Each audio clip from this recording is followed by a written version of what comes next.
Hello, my name is Carolina and today I'm going to present two folk tales. The first one is Popocatépetl and Iztaccíhuatl, a love story, and the second one is The Green Frog. One is Mexican and the other one is from South Korea.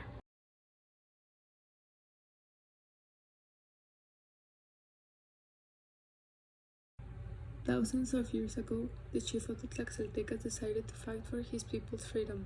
The chief had a daughter named Iztaccíhuatl, the most beautiful of all the princesses, who was in love with Popocatépetl, one of the father's people and the most handsome one. So before leaving for war, Popocatépetl asked the chief for the hand of Princess Iztaccíhuatl. The father gladly agreed, only if he returned victorious from the battle. He accepted. But a love rival of Popocatépetl, jealous, told Iztaccíhuatl that her beloved had died in combat. Crushed by sadness, the princess died, without knowing that it was a lie. Popocatépetl returned alive, hoping to find his princess, but he received the terrible news of the death of Iztaccíhuatl. He was devastated by the news, but he decided he had to do something to assure the princess wouldn't be forgotten. He ordered a great tomb to be built under the sun. Putting together 10 hills to form a huge mountain, he laid her body on the mountain. He kissed her cold lips, knelt with his torch in front of his beloved to watch over her eternal sleep. Since then, they remained together, facing each other. Over time, the snow covered their bodies, forming two enormous volcanoes that will remain together until the end of time. The folktale says that when Popocatépetl remembers his beloved, his heart shakes and his torch smokes. That's why even today the Popocatépetl volcano continues spewing fumaroles.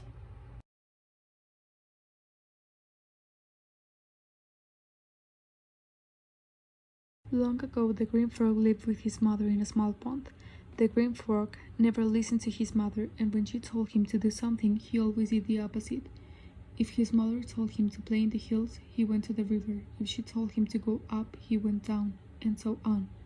Day after day, week after week, the mother frog tried to teach him the proper way to behave, but he continued to disobey her. The mother frog was getting old, and she worried so much that eventually she became sick. But even then, the green frog did not change his ways. Finally, when the mother frog knew she was going to die, she called her son to her side.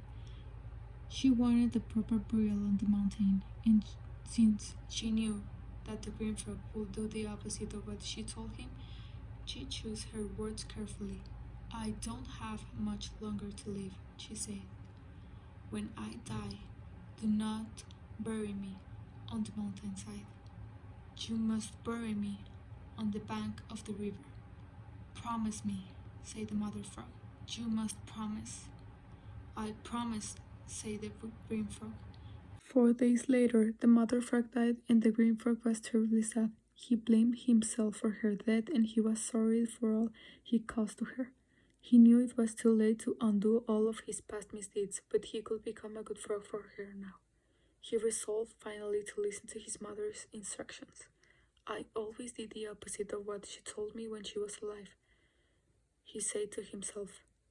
"But now I will do exactly as she told me." So the green frog buried his mother by the river, and when it rained, he prayed that the water could not rise. But it did.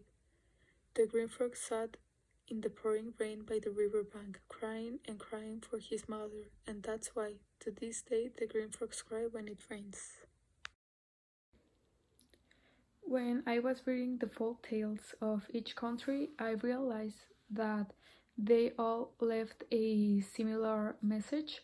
I think these stories were told with the purpose of teaching you a lesson, obviously, and which tells you a lot about what the most important values were in that country. Because if the story was told from generation to generation, the message it left must have been very important.